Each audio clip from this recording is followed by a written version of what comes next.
Hola a todas y a todos. En este segundo vídeo dedicado a la filosofía de Platón vamos a tratar de su teoría del conocimiento.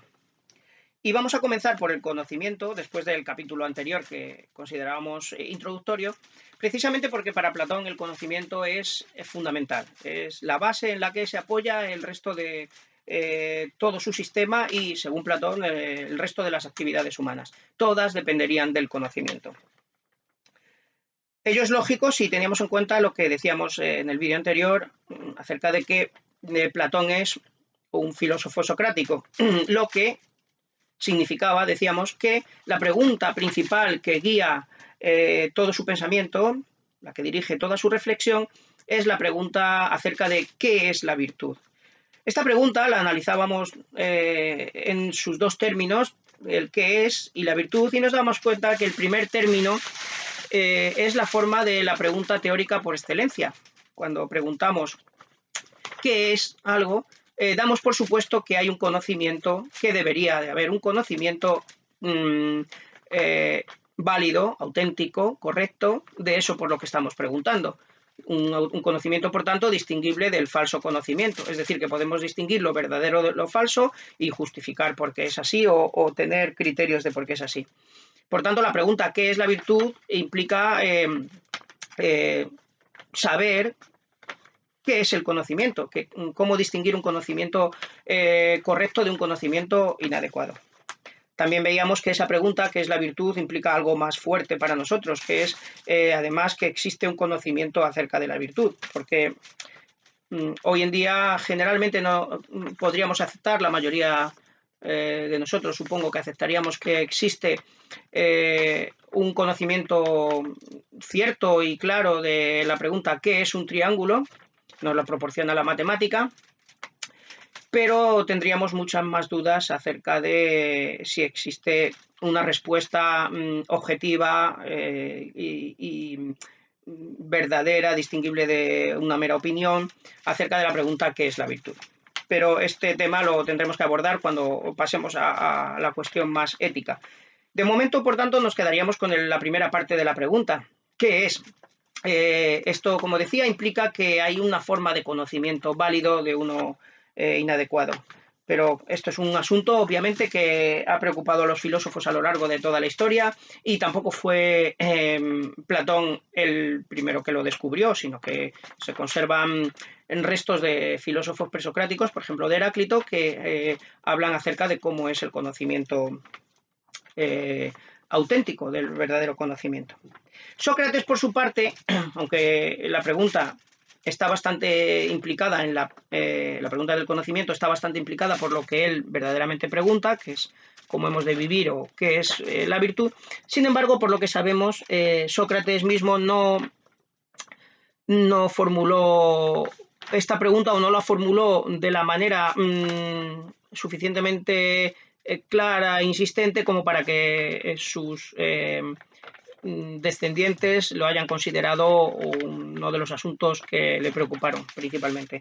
Por tanto, para nosotros es Platón, que como decíamos, intenta dar una respuesta sistemática y completa a la pregunta socrática y a todas aquellas preguntas que la pregunta socrática implica, es Platón en esta elaboración de este sistema de pensamiento completo quien se va a hacer cargo de una forma insistente y muy profunda de la cuestión de cómo distinguir un conocimiento auténtico, verdadero, de una mera apariencia o una mera opinión. Como decía, no es Platón ni Sócrates quienes inventan esta cuestión, pero en la época de Sócrates y de Platón sí que la cuestión ha llegado quizás a unos extremos muy radicales, porque en esa época han existido, se han dado ya una serie de filósofos conocidos como sofistas, decíamos, que han llegado a poner en duda la existencia de cualquier conocimiento válido, mediante diferentes formas de lo que se llama escepticismo o relativismo. ¿Qué significan estas palabras? Un escéptico es aquel que piensa que no podemos tener un conocimiento o digamos, o alguien que no cree que podamos tener un conocimiento preciso, fiable, distinguible de una mera apariencia. No podemos distinguir el saber del simple opinar. Eso sería la posición escéptica en teoría del conocimiento. Un relativista es alguien que piensa que la verdad o la falsedad, qué es verdadero, qué es falso, qué pensamiento es correcto, cuál es incorrecto, es algo que depende de cada sujeto o bien de cada grupo social que lo establece y lo inculca en las personas que pertenecen a esa comunidad, etc. Es decir, no habría un conocimiento objetivo, no habría la verdad con mayúsculas, sino tu verdad y mi verdad, como diría Antonio Machado.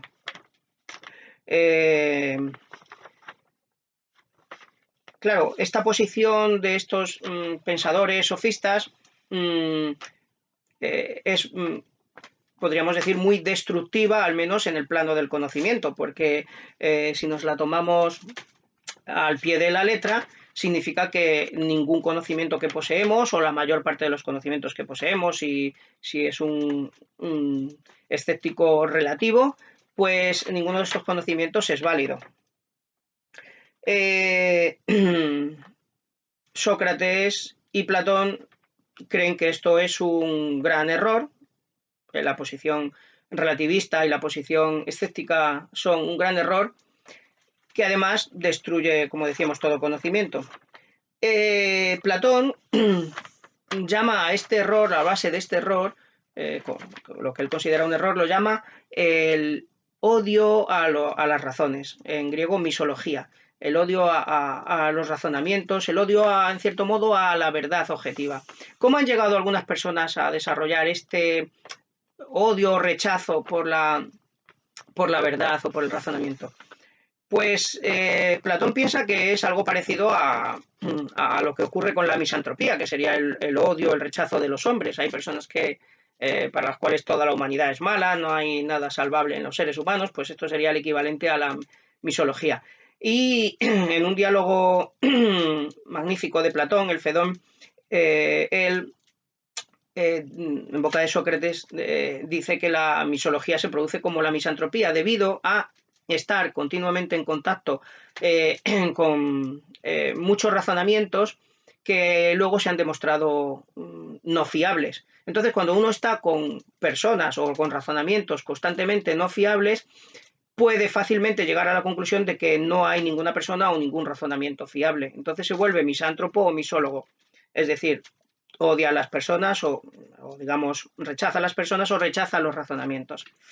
Pero claro, dice Platón, la misantropía, el odio a los hombres se puede curar si uno se da cuenta de que los malvados son muy pocos, también los excelentes, las personas magníficas y bondadosas son también pocas, y la mayor parte de las personas son mediocres o normales, digamos, y pueden volverse mejores, también peores, obviamente. Igualmente los razonamientos podrían hacerse mejores, pero claro, la historia de la filosofía griega hasta la época de Platón ha conocido a ya grandes filósofos, Parménides, Tales de Mileto, Empédocles, etcétera, que han propuesto cada uno su teoría, cada uno con muy buenos razonamientos y, sin embargo, contrarias entre sí. Entonces, cuando uno ha vivido que prácticamente cualquier cosa parece demostrable por igual, pues llega a la conclusión de que todo se puede demostrar y, por tanto, ninguna verdad es mayor que las otras.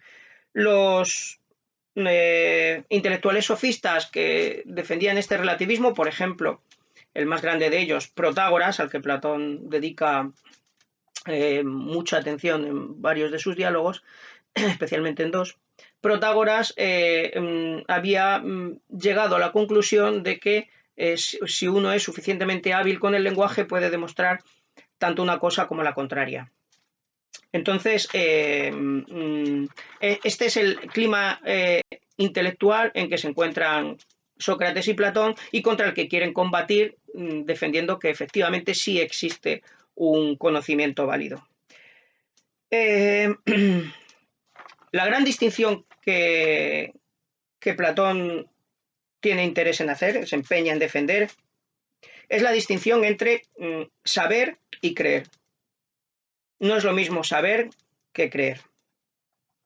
Pero tampoco es fácil distinguir una cosa de otra, si es que acaso se puede. ¿Cómo distinguimos un saber de un creer? Bueno, en principio hay una diferencia, dice Platón, que parece evidente. Lo contrario de un creer, de una creencia, de una opinión, es otra opinión. Es decir, la opinión contraria a la mía es también una opinión y en cuanto a opinión es exactamente igual de válida, puesto que las opiniones solo expresan lo que cree uno subjetivamente. Mientras que un saber no tiene como contrario otro saber. El contrario de que el 2 es par, es decir, que 2 es impar, no es un saber, sino un ignorar. Por tanto, lo contrario a un creer, a una creencia es otra creencia, lo contrario a una opinión es otra opinión, pero lo contrario a un saber no es otro saber, sino la ignorancia. Por tanto, dice Platón, la creencia está como en un punto intermedio entre el saber y la ignorancia, porque la creencia no es propiamente ignorancia. De hecho, la creencia puede ser cierta. Yo puedo tener una creencia que sea válida y, sin embargo, no sea un saber. No sea un saber porque yo no tenga razones suficientes o un conocimiento suficiente de que eso es así. La mayor parte de nosotros sobre un montón de asuntos tenemos solamente creencias que son válidas o presumimos que son válidas, pero no podríamos justificarlas suficientemente y si alguien nos las rebatiese y nos presentase otra creencia, pues nos dejaría desarmados.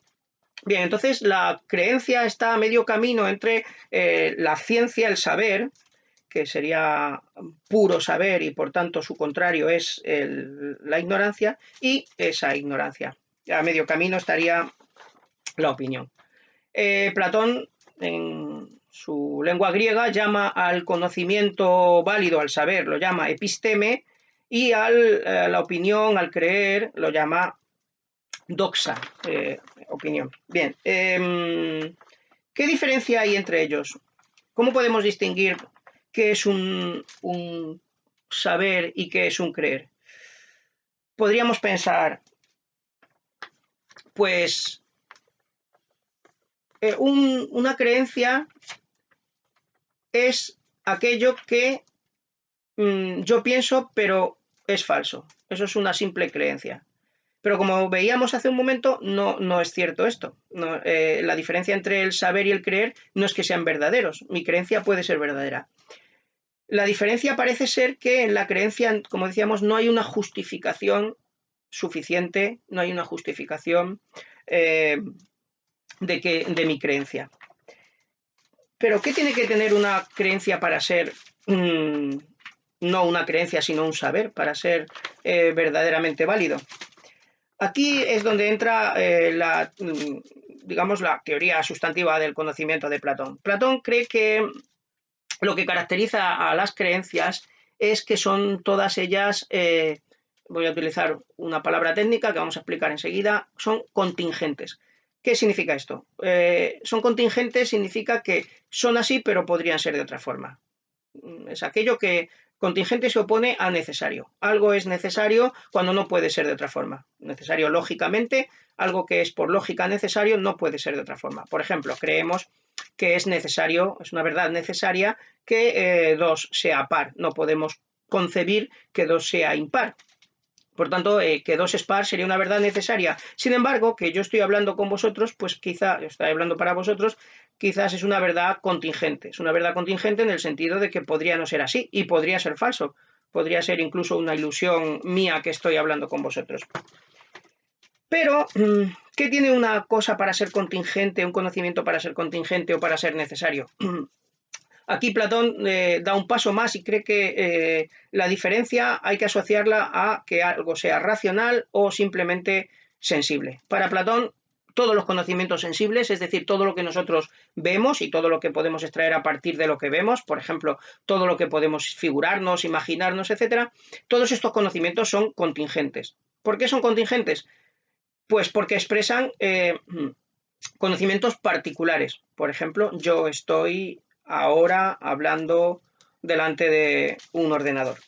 Esto es un conocimiento particular que está sujeto al cambio del tiempo y al espacio. Es un conocimiento particular, concreto, sujeto al espacio y al tiempo. Y esto hace que sea contingente, porque es así, pero podría no ser así, en otro espacio, en otro tiempo, o incluso si mi percepción del espacio y el tiempo está siendo errónea, equivocada. Algo muy diferente, piensa Platón, ocurre con un conocimiento racional. Por ejemplo, con el conocimiento de que 3 es impar. Aquí esta verdad no parece sujeta a ningún espacio, no es verdad que 3 sea impar aquí, pero pueda ser par en China o en otro planeta, y tampoco parece sujeto al tiempo. No podemos concebir que el 3 comenzase a ser impar en algún momento o vaya a dejar de serlo en algún momento. Podemos, ojo, por si alguien incurre en este error, podemos cambiar el significado de la palabra y el día de mañana llamar 3 al par. Pero eso es simplemente un cambio de la terminología, y los términos como objetos sensibles, por supuesto, son contingentes, pero Platón se está refiriendo con el 3 no al símbolo 3, no a la palabra 3, sino a aquel concepto que representa. Según él, este concepto no podemos concebirlo cambiando, y por tanto sujeto al espacio y al tiempo. Entonces, según Platón, lo que tiene un conocimiento para ser verdadero conocimiento es que es racional. Por racional entendemos que es universal, es decir, que no está sujeto a un espacio y a un tiempo. Mientras que una creencia, una mera opinión, va a surgir siempre de una percepción sensible. Aquí se os puede estar ocurriendo una objeción importante, y es, entonces no podemos tener creencia acerca de cuestiones racionales. Por ejemplo, una persona no puede realmente creer que el 3 es par. Sí, parece que podemos creer que el 3 es par, una persona puede creer que el 3 es par, pero evidentemente si cree que el 3 es par es porque no ha comprendido lo que es el 3. Por tanto, en realidad no tiene ningún conocimiento racional. Lo que tiene es un estado subjetivo en que él cree que lo sabe, a lo mejor él tiene la percepción subjetiva, la opinión de que cree que lo sabe, pero eso es completamente particular, como lo es que yo estoy hablando aquí para el ordenador.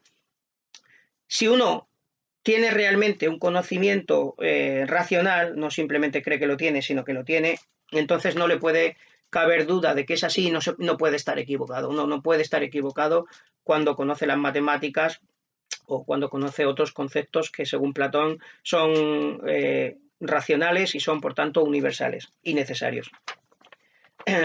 Pero claro, nuevamente la pregunta sería, bien, pero ¿cómo sabemos que realmente sabemos una verdad matemática? Y no solamente que lo creemos. ¿Cómo sabemos que realmente los matemáticos, que están todos convencidos de que el 3 es impar y ninguno duda de ello, tienen un verdadero conocimiento y no una simple creencia? Este es siempre el argumento escéptico. Lo vamos a dejar de momento ahí planteado, y vamos a seguir desarrollando la teoría de Platón, la teoría del conocimiento de Platón, que tiene algunos matices más y alguna complejidad más. Como veis, una primera distinción entre creer y saber, fundamental. Queremos distinguir lo que es saber de lo que es simplemente opinar, y para Platón el saber es siempre un saber racional. Por tanto, del mundo físico nunca podemos tener un verdadero saber. Podemos tener algo verosímil, dice él. De la física podemos tener un conocimiento verosímil, nunca realmente verdadero.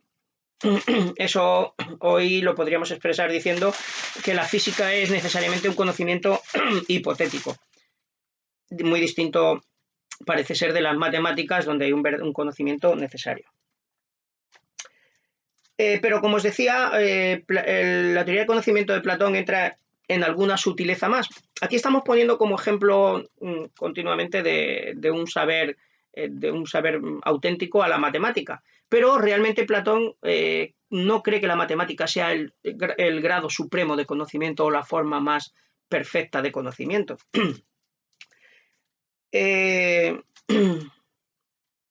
En la República, en el libro La República, Platón expone el famoso símil de la línea dividido en dos segmentos, los cuales a su vez están divididos en otros dos, siendo proporcionales las distancias entre cada una de las partes de ese segmento, cada una de las divisiones. En este símil de la línea distingue 4 tipos de conocimiento. La división principal, general, es la división entre el segmento superior, que sería el segmento del saber, la episteme, y el segmento general inferior sería el saber, el conocimiento de la doxa, es decir, el pseudoconocimiento, el falso conocimiento. Pero cada uno de estos ámbitos, a su vez, Platón los divide en dos. El ámbito de la doxa, es decir, de la creencia o de la opinión, lo divide en un segmento inferior que él llama imágenes, la imagen, la eicasía, la imaginalidad, y un ámbito superior dentro del ámbito inferior general, que es lo que Platón llama pistis o creencia. Es un sinónimo de la palabra doxa. ¿En qué se basa esta distinción? Platón la ilustra con diferentes percepciones sensibles que podemos tener. Podemos estar percibiendo un objeto sensible y podemos también estar percibiendo una sombra o una ilusión incluso de ese objeto sensible. Por ejemplo, una sombra suya en el espejo que confundiésemos con el objeto. Esta forma inferior, la forma de una proyección, por ejemplo, en un espejo o en un charco o una sombra, es lo que Platón pone como ejemplo de una eicasía, de una imagen. Mientras que el objeto físico propiamente es una pistis, una creencia. Pertenece al mundo de la creencia, puesto que, como hemos dicho, ningún conocimiento empírico, ningún conocimiento físico puede alcanzar, según Platón, la calidad de un saber, porque no es racional, sino que es puramente sensible, pero es superior a su imagen, a su proyección. Ahora pasamos al segmento superior, que es lo verdaderamente importante, porque el segmento inferior, la distinción que hace Platón entre imágenes y creencias propiamente, desde mi punto de vista, solamente la hace para que le sirva de analogía, de comparación con la división que va a hacer en el segmento superior. En este segmento superior del saber, ya estamos en el reino del saber, de aquello que es cierto, Platón distingue, sin embargo, dos ámbitos. El inferior de ellos tendría con el superior la misma relación, una relación semejante a la que tienen las imágenes con las cosas físicas, de las cuales son imágenes. Es decir, una relación de parecido, pero no es la perfecta realidad a la que refleja. En este caso, el segmento inferior del conocimiento, según Platón, es una forma de conocimiento que él llama en griego dianoia, y que asocia con la matemática, con las matemáticas. Las matemáticas, según Platón, como según nosotros, tienen diferentes órdenes. El orden más simple es la aritmética, el contar los números, y luego hay varios órdenes geométricos, el plano, el cubo.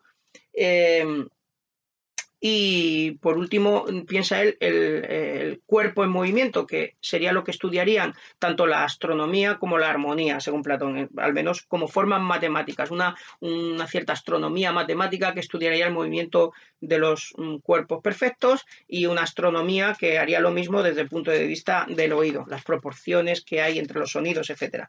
Bien, eso es la matemática. Por tanto, el concepto que Platón tiene de matemática es básicamente el mismo que tenemos hoy en día. Pues según Platón, este conocimiento es efectivamente racional, pero no es plenamente racional. ¿Por qué no es plenamente racional la matemática según Platón? ¿Por qué no cumple todas las exigencias de un saber completamente racional?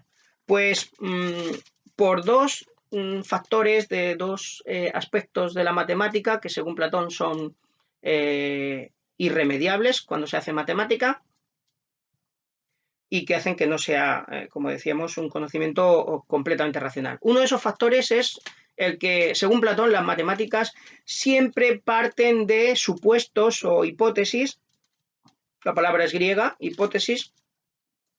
Siempre parten de hipótesis que ellos mismos, los propios matemáticos, no, en cuanto a matemáticos, no se pueden cuestionar. Lo que hace que algún conocimiento sea matemático es que parta de una serie de supuestos que no se pueden replantear. Y ese es el primer elemento. Por ejemplo, pues si vemos el libro de Euclides, el matemático, pues partía del supuesto de que sabemos lo que es un punto, lo que es una línea, etcétera. Una serie de conceptos muy básicos de la geometría que Euclides no piensa que deba definir o que deba argumentar que existen matemáticamente, porque serían evidentes para todos, y a lo que se entrega Euclides, como cualquier matemático según Platón, es a desarrollar, deducir a partir de esos conceptos fundamentales toda una serie de otros conceptos, teoremas, etcétera, y demostraciones. Esa sería la actividad matemática. Pero lo que hace, por tanto, es dice Platón mediante una imagen, es bajar la escalera de los razonamientos a partir de aquellos supuestos. Con lo cual está dejando intactos aquellos supuestos y no los está realmente poniendo en cuestión, los está aceptando, y en ese sentido pues son como una especie de doxa, de creencia, puesto que no han sido completamente justificados, no han sido justificados. Platón llama a esto, como os decía, con la palabra griega dianoia, que tiene la cualidad, es muy difícil traducir estas palabras al castellano.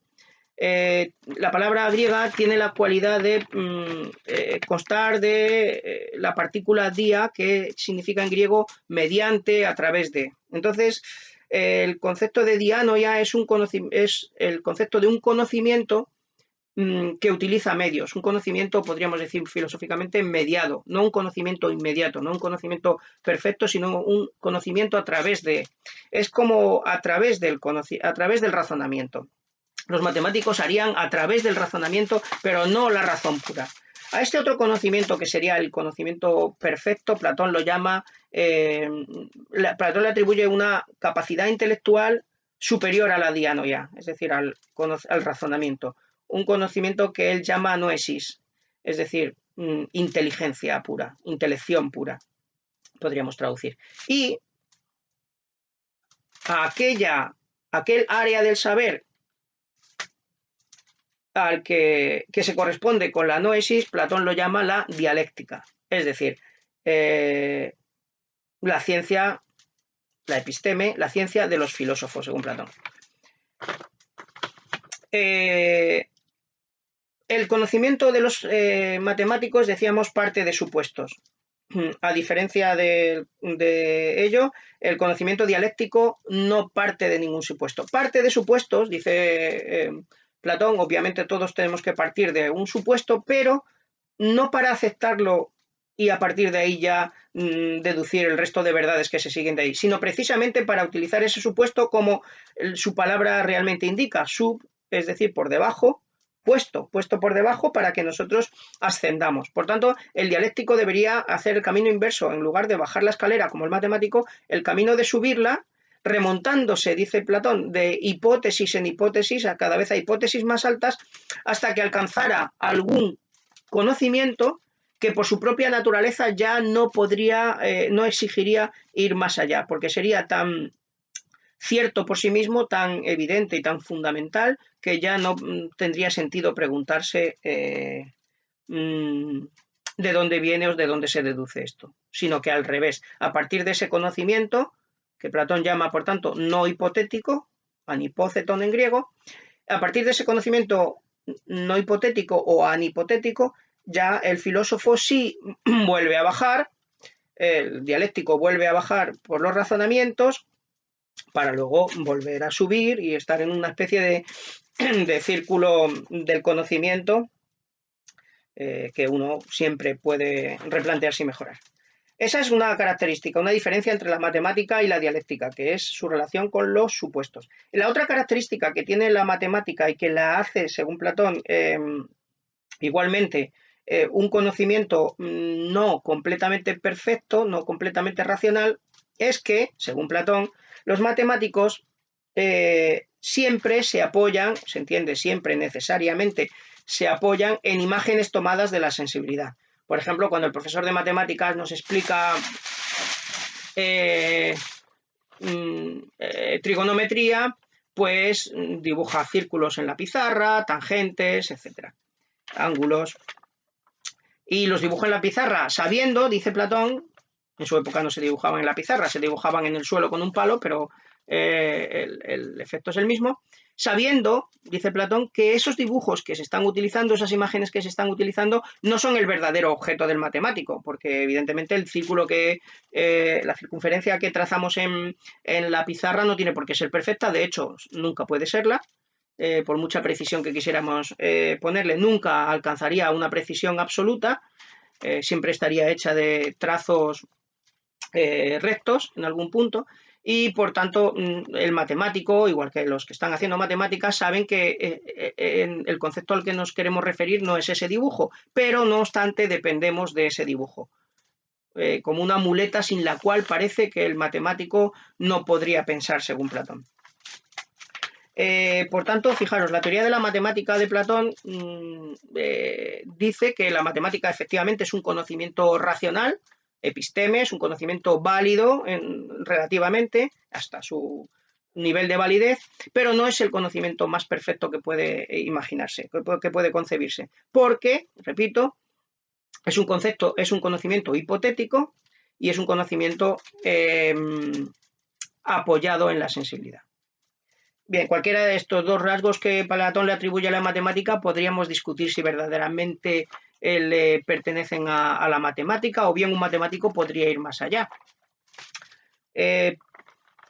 Pongamos un ejemplo. Por ejemplo, ¿qué supuestos tendría que aceptar un matemático hoy para ser matemático?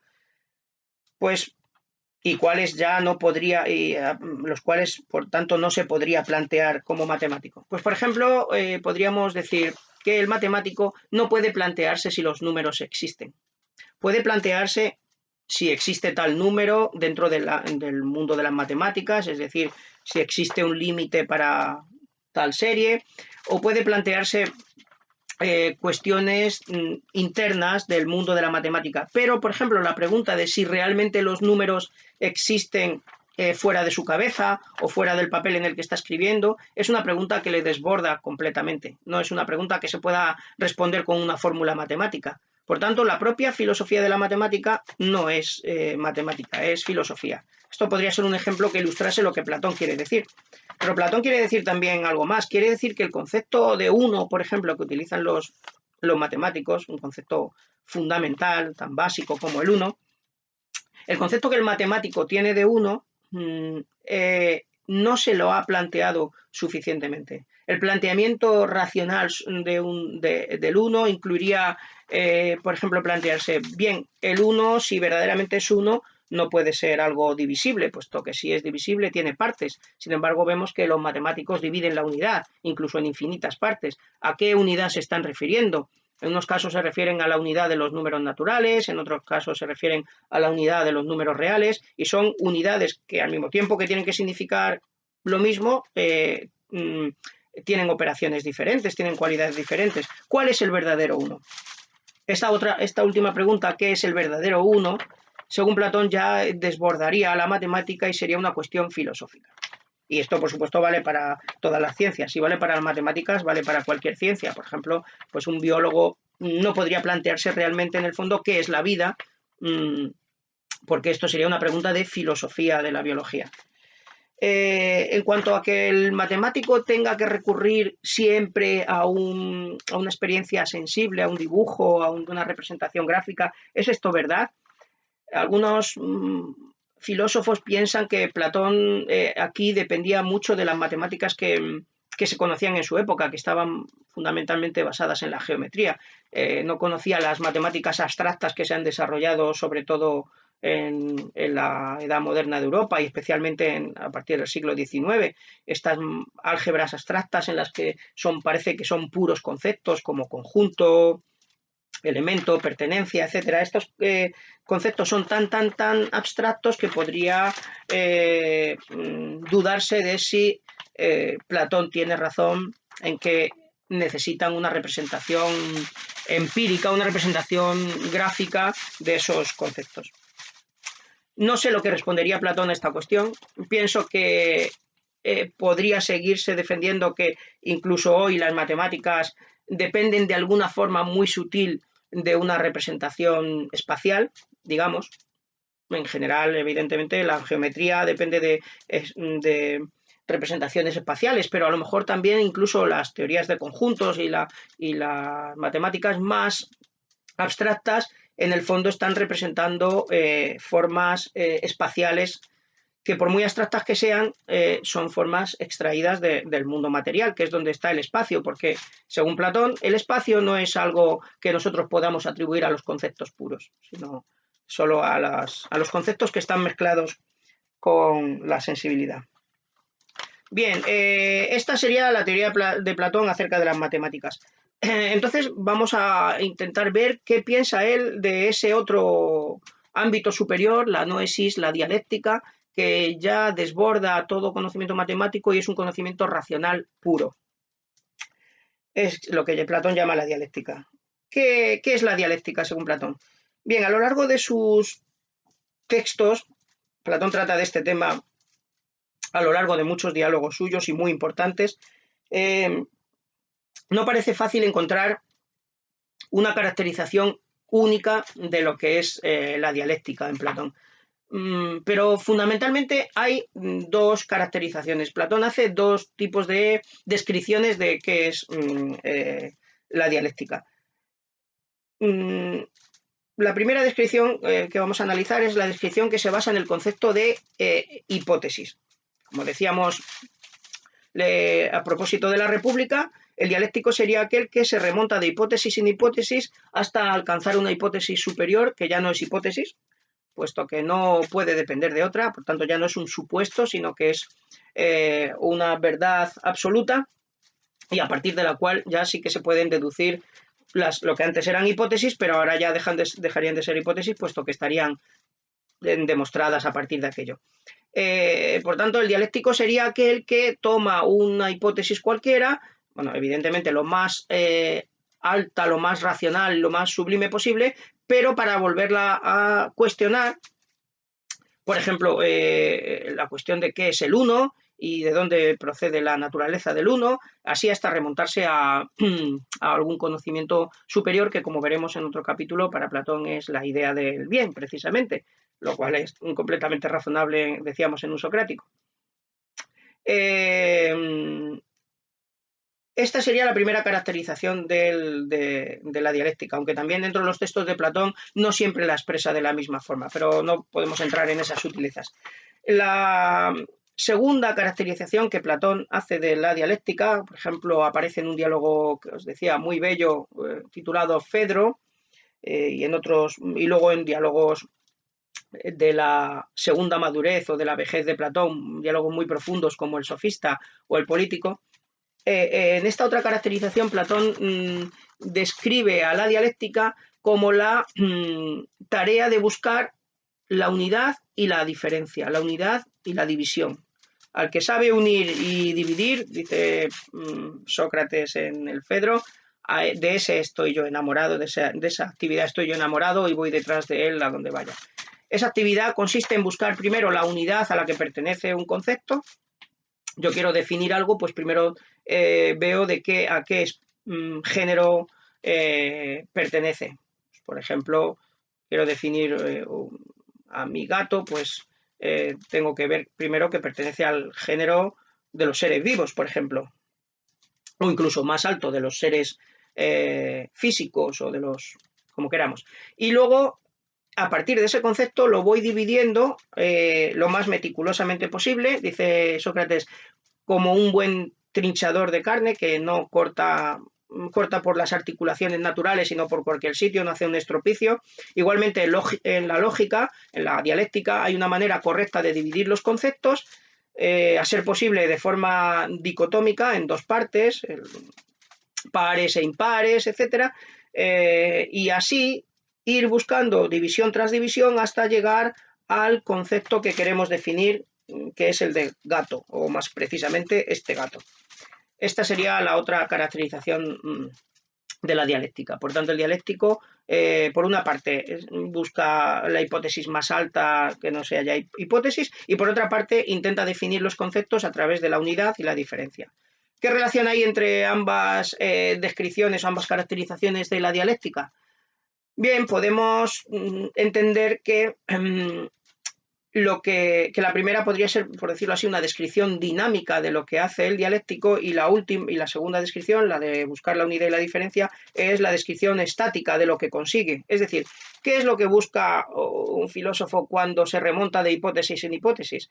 Pues busca una definición de algo que se base lo más posible en la unidad y en la diferencia, pero obviamente primero en la unidad, porque es a partir de la unidad a partir de la cual se genera la diferencia.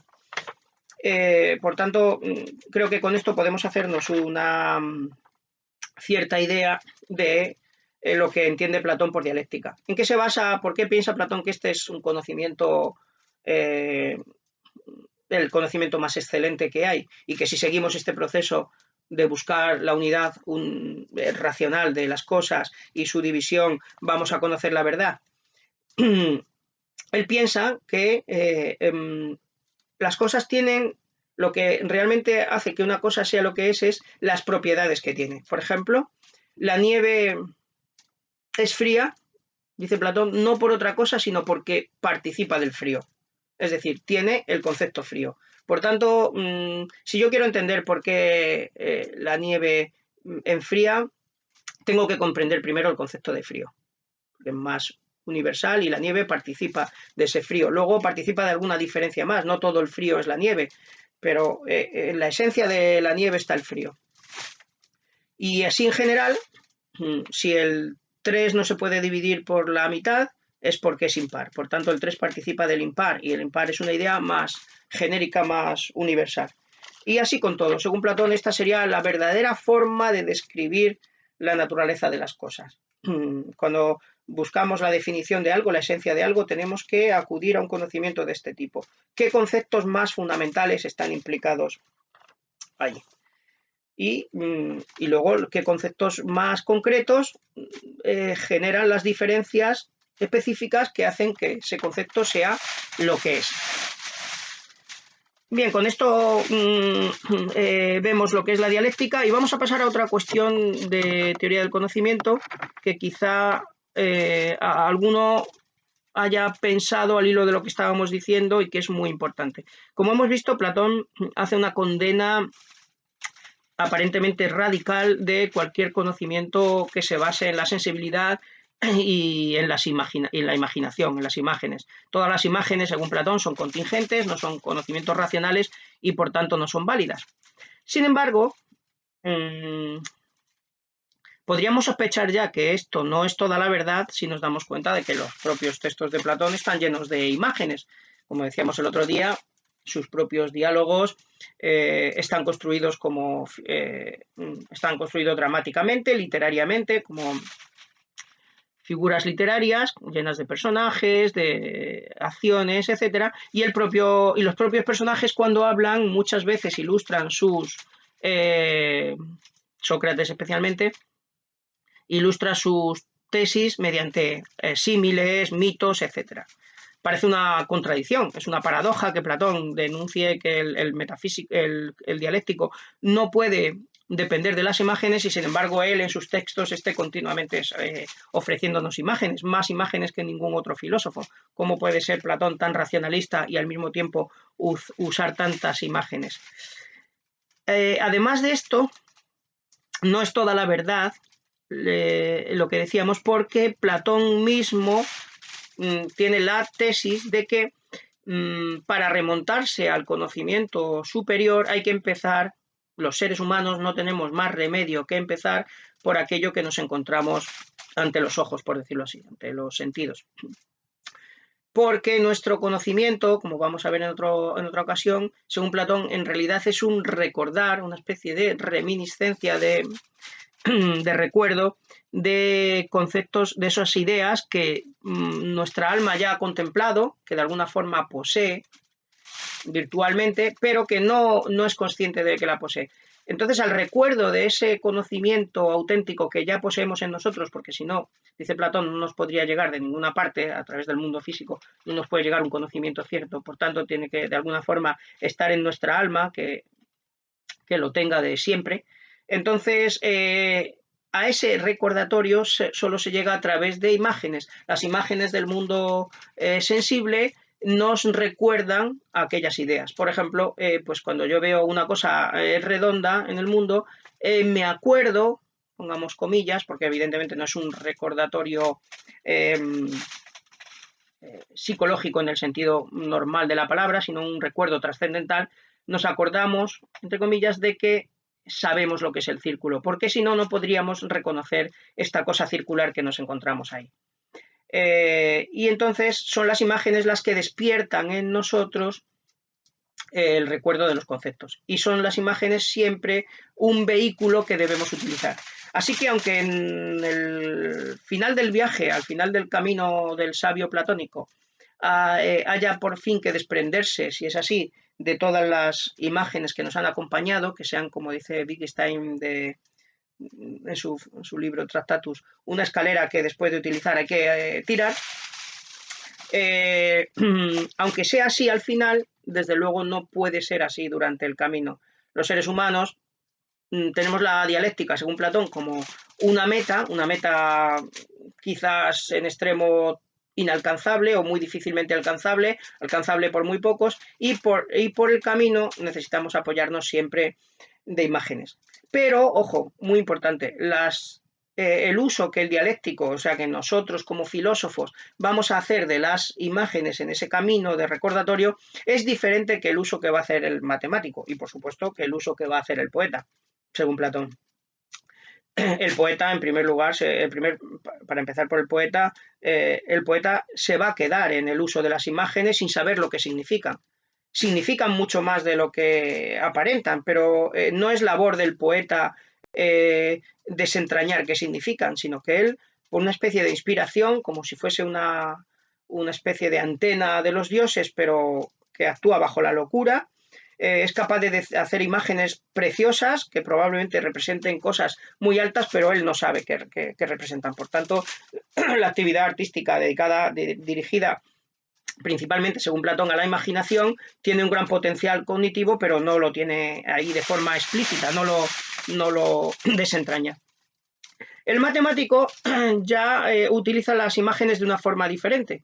El matemático ya sabe que lo suyo no es tratar de imágenes, sino que las imágenes son simplemente un apoyo de aquello que él quiere describir, que sería un concepto abstracto, pero no puede liberarse de esas imágenes.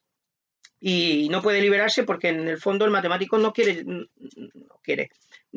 llegar a un conocimiento último de la realidad, sino que se conforma con un conocimiento racional relativo, hipotético. Y por último está el uso que de las imágenes deberíamos hacer los filósofos, según Platón, que es un uso siempre consciente de que la imagen es simplemente un recordatorio. En esto se parece al uso de las imágenes del matemático, pero que en algún momento el concepto es completamente ajeno a cualquier imagen que lo intente representar. Y en ese sentido siempre vamos a estar conscientes de que no dependemos de esas imágenes. Por tanto, así se disuelve la paradoja.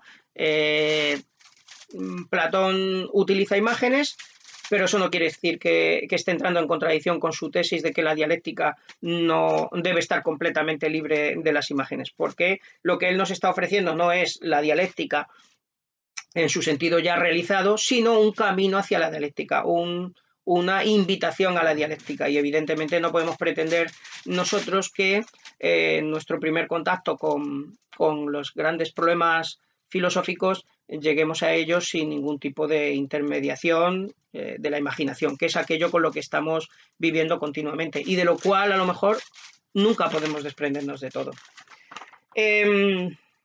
Hasta aquí llegaría la teoría del conocimiento de Platón, como veis, tanto compleja, sutil, profunda, pero también cuestionable, y voy a dedicar unos minutos a a ponerla en comparación con otras teorías del conocimiento que son contrarias a la teoría de Platón. Obviamente, como podéis imaginar, la teoría de Platón se la conoce como teoría racionalista, es una filosofía racionalista, porque piensa que el verdadero conocimiento que obtenemos es por medio de la razón, y además la razón pura en la medida de lo posible. Aunque, como acabamos de ver, las imágenes no carezcan de todo valor, sino que nos sirvan de escalera hacia el cielo, por decirlo así, al cielo de los conceptos. Sin embargo, hay una teoría, bueno, dejando aparte el escepticismo que decíamos, el escepticismo no lo vamos a dejar aparte, vamos a discutirlo en este momento mejor. El escepticismo es la teoría, decíamos, radical de que no podemos estar nunca seguros de tener un conocimiento válido. Por ejemplo, el filósofo que cree haber llegado a una verdad absoluta, o incluso el matemático. Para nosotros incluso queda más claro el escepticismo si lo enfrentamos a la matemática, porque para la mayoría de nosotros la matemática no puede estar sujeta a duda, es evidente y cierta. Sin embargo, el escéptico siempre puede decir: ¿cómo sabes tú que esa creencia que tienes de que 3 es impar no es simplemente una creencia muy fuerte? Una creencia muy fuerte que en realidad no es un saber. ¿Cómo puedes descartar tú, un ser contingente como eres, que pasado mañana dirás, pues efectivamente el 3 podía ser par? Simplemente teníamos esa creencia, como antiguamente tenían otras creencias de las cuales no se podían desprender, pero en el momento en que los humanos se desprendieron de esas ideas, pues se dieron cuenta de que no eran tan firmes como ellos pensaban. Bueno, contra el escepticismo, todos los filósofos no escépticos, por supuesto, han intentado luchar. Para empezar, el escéptico, si tuviera razón, no tendría razón, porque cae en contradicción. El escéptico dice, parece estar seguro que no hay ningún conocimiento infalible. Al escepticismo podemos llamarlo también falibilismo. El falibilismo es la tesis de que todo conocimiento es falible, es decir, puede fallar, puede estar equivocado. Pero claro, si decimos todo conocimiento puede estar equivocado, entonces eso implica que también esto, que todo conocimiento puede estar equivocado, puede estar equivocado. Y eso implica que el falibilista tiene que aceptar como por lo menos la posibilidad de que exista un conocimiento cierto. Pero en realidad el escéptico no tiene manera de aceptar que pueda existir un conocimiento cierto, pues que cualquier conocimiento que pretendiese ser cierto, él siempre puede volver a hacer su pregunta de cómo sabemos que esto es completamente cierto. Bien, habría que decir que no tenemos derecho a dudar de aquellas cosas que para nosotros son obviamente indudables. No podemos dudar de la lógica, no podemos dudar de los principios de la lógica, no podemos simplemente decir, ¿y si esto es un sueño? Porque no tenemos ninguna base para la duda. Para poder dudar de algo hay que tener alguna base. Hay que poder concebir la otra posibilidad. Y realmente nosotros no podemos concebir, por ejemplo, la posibilidad de un mundo ilógico, un mundo donde las cosas fueran contradictorias. Por tanto, no podemos dudar de eso. Y tampoco puede dudar el escéptico, porque los razonamientos del escéptico se basan en aceptar la lógica. Si el escéptico dudase de la lógica, su teoría sería igual de válida que su contraria, etc. Por tanto, podemos aceptar que el escepticismo es una tesis que tira, como se suele decir, tira al niño con la bañera, con el agua de la bañera. Es verdad que muchos conocimientos que nosotros tomamos como ciertos no lo son y hay que ponerlos en crítica, pero no es verdad que podamos tirar todos los conocimientos, porque entonces nos quedamos incluso sin criterio para hacer una crítica. Nos quedamos incluso sin criterio para ser escépticos. Por tanto, si dejamos el escepticismo, que Platón combate en la forma de relativismo en algunos de sus diálogos, podríamos pasar a la teoría empirista. La teoría empirista es aquella que dice que nuestro conocimiento procede siempre de los sentidos. Platón piensa que ese conocimiento, el conocimiento racional, de ninguna forma puede estar sometido a los sentidos. Sin embargo, los empiristas piensan que todo conocimiento o prácticamente todo conocimiento, depende de lo radical que sea el empirista, todo el conocimiento depende de la información que obtenemos por los sentidos, porque, por decirlo como se ha dicho en el empirismo, de una forma un tanto quizá brutal, pero sincera y coherente, nuestra mente es una tabula rasa, una tabla en blanco, una pizarra sin escribir cuando nacemos, y son las experiencias las que nos van a ir escribiendo ahí sucesos, los cuales nosotros vamos a asociar de alguna manera y así vamos a generar conceptos. Por tanto, el triángulo, la idea de triángulo no la poseo yo porque mi alma posea la idea de triángulo desde antes de nacer, sino que la idea de triángulo la he generado observando diferentes cosas que tienen forma triangular y las he asociado por ese parecido. Esta teoría, si la tomamos en toda su profundidad, implica que todo nuestro conocimiento es contingente, obviamente, porque todo conocimiento que viene de los sentidos es contingente, es decir, es así, pero podría ser de otra forma. Sin embargo, según Platón, según los filósofos racionalistas, no es verdad que todo conocimiento sea contingente. No podemos aceptar que todo conocimiento sea contingente. No tenemos razones para aceptarlo, no tenemos motivos para aceptarlo. Es como en el caso del escéptico, una exageración. En particular, por ejemplo, no podemos pensar que la lógica sea contingente o que la matemática sean contingentes, ni que se hayan producido a partir de una asociación de fenómenos. Porque, al revés, el empirismo parece incurrir en un círculo vicioso, más bien en poner la carreta delante de los bueyes, como se suele decir. Un griego, un histeron, proteron. Poner primero lo que va después. ¿Por qué? Porque en realidad, para que nosotros podamos tener experiencias empíricas, necesitamos conceptos que las puedan identificar. No es verdad, no puede ser que nosotros seamos una tabla en blanco, porque una tabla en blanco no entiende nada ni aprende nada. Si nosotros fuéramos una tabla en blanco, una pizarra podría aprender como nosotros. Pero hay una diferencia muy importante. La pizarra no es capaz de asociar en conceptos aquellos dibujitos que tú pintas en ella.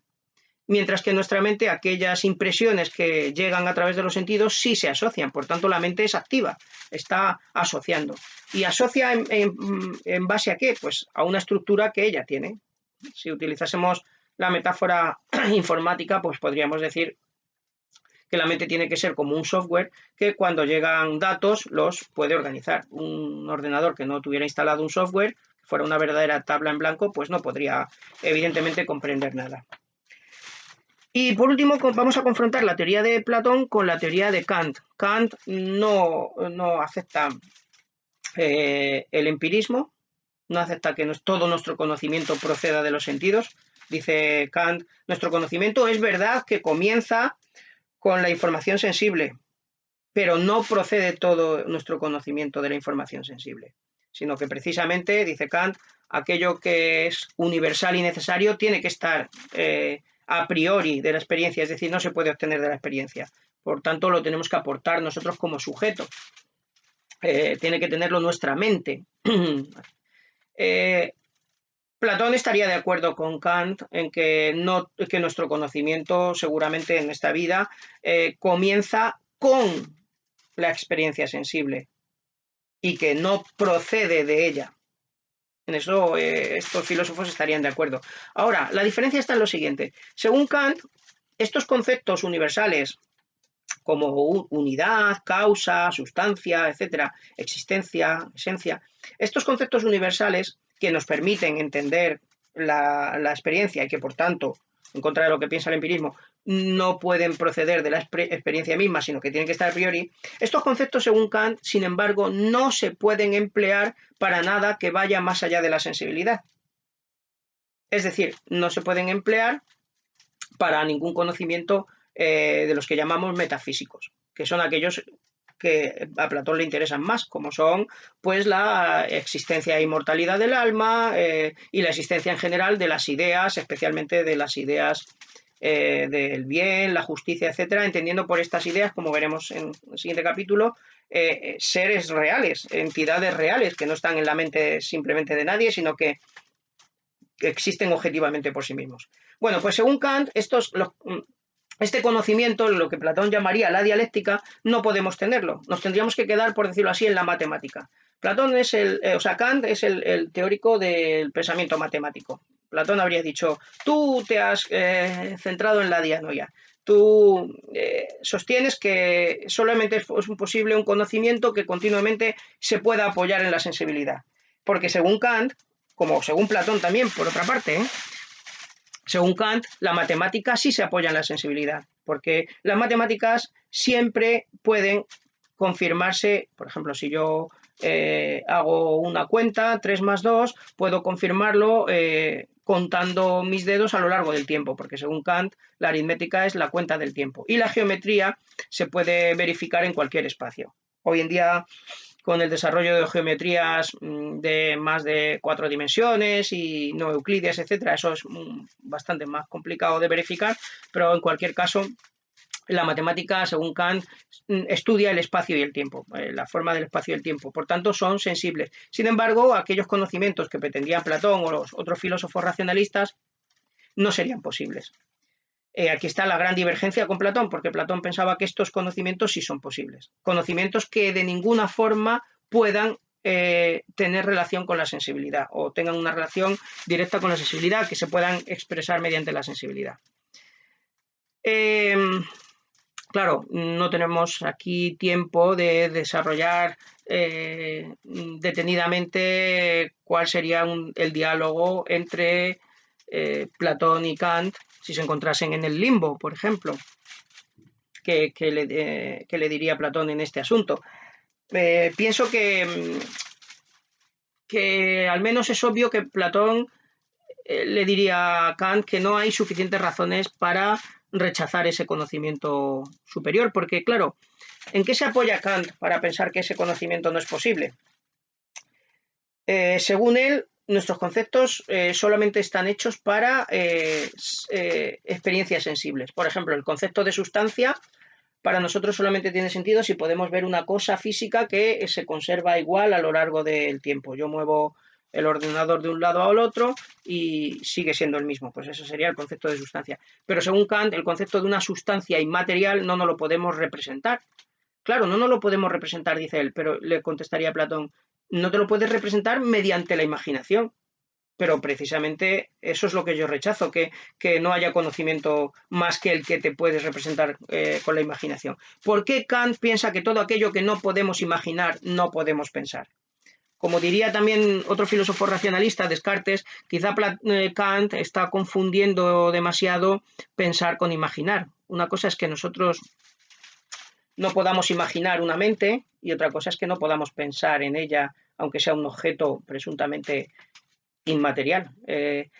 La otra razón importante que tiene Kant, y por cierto, el propio Kant es capaz de pensar conceptos que no puede representar, porque, por ejemplo, cuando él nos habla de toda la estructura del sujeto, como estudiaremos cuando estudiemos Kant, está hablándonos de cosas que no son empíricas ni que se pueden expresar empíricamente, así que, en cierto modo, él mismo se contradice, puesto que nos está hablando de una entidad, el sujeto, la mente, que posee esos conceptos y todas esas cosas no son cosas empíricas. Él dice que son conceptos que se deben aplicar a lo empírico, pero precisamente él no los está aplicando a lo empírico, sino a algo completamente inmaterial.